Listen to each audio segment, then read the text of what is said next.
proposé de diviser cette résidence en 4 parties, et que ça prenne au moins 2 ans, que j'ai un temps de réflexion entre chaque espace et chaque moment de photographie. Et dans une suite de résidences, la première je l'ai fait en hiver, j'étais assez dépourvu, je ne savais pas trop quoi faire. J'ai rencontré des Estoniens qui m'ont dit, mais en hiver, si tu ne connais pas, l'Estonie, c'est compliqué. Donc je m'imaginais un territoire impossible, enneigé, etc. Et moi, pris dedans. Donc je me suis dit, je vais venir voir ça d'abord en été, faire une espèce d'approche, et puis je reviendrai en hiver. Et c'est ce que j'ai fait. Je suis arrivé dans les forêts, et c'était assez beau, assez fort. Je sentais vraiment qu'il y avait quelque chose. C'était très dépeuplé, et de temps en temps, il y avait quelques habitants, quelques cabanes en bois. Et j'ai rencontré une dame qui avait une espèce d'habitation peu probable. Ça s'appelait musée, machin. Je me suis arrêté. Et puis cette dame m'a reçu, et c'est devenu une amie. Elle parlait un peu anglais, ce qui m'a aidé, parce que je ne parle ni estonien ni russe. Et donc on a sympathisé, elle m'a invité, et puis je lui ai promis de revenir en hiver. Elle ne m'a pas cru, elle m'a dit mais personne ne vient ici en hiver. Mais en hiver j'y étais, et tout a commencé. J'ai été reçu chez les chasseurs, elle m'a fait rencontrer un agent des eaux et forêts qui m'a introduit dans la forêt, etc. C'était voilà, très, très riche, très près des gens. Et j'ai vraiment ressenti que l'Estonie était par là, quoi. Et à partir de là, mon travail autour de la forêt a démarré.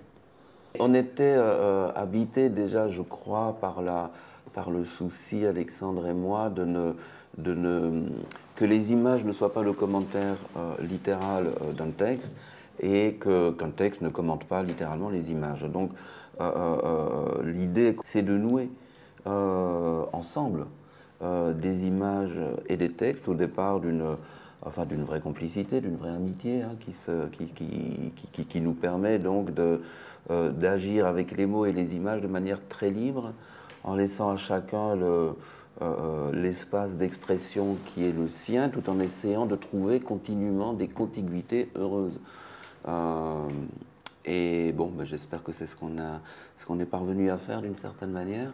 Et l'idée de ce livre aussi, en nouant des images souvent énigmatiques, hein, qui jouent elles-mêmes de la diversité des formes d'images et donc qui se donnent aussi comme un texte en présentant plutôt chaque fois des expériences d'images, je pense, de nouer ça à un texte qui ne s'interdisait pas de réfléchir ce qu'il en est de la photographie, tout en y mêlant, je crois, des formes d'expression littéraires ou écrites qui soient elles-mêmes variées. C'est-à-dire ne s'interdire ni de penser, ni de sentir.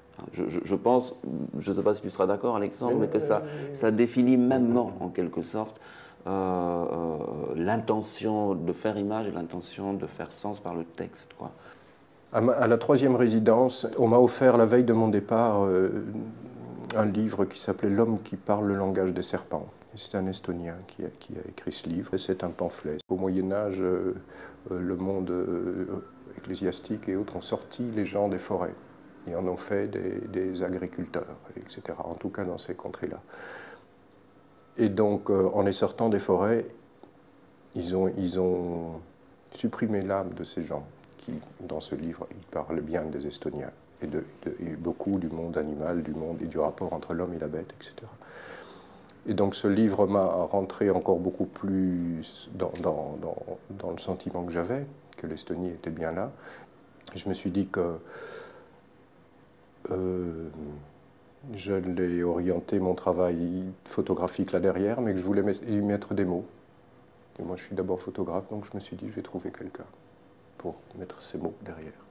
Et j'ai trouvé Karl. Effectivement, donc ça a d'abord pris la forme d'une sorte de correspondance littéraire. Le titre de travail de notre projet, c'était Lettres d'Estonie, où l'idée de la lettre habitait aussi bien l'image que le texte, hein.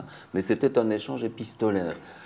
Et puis évidemment, dès lors que la sauce a pris, on s'est passionné pour cette affaire-là. Et le rythme des textes est devenu moins formel et le livre a pris son rythme d'écriture propre.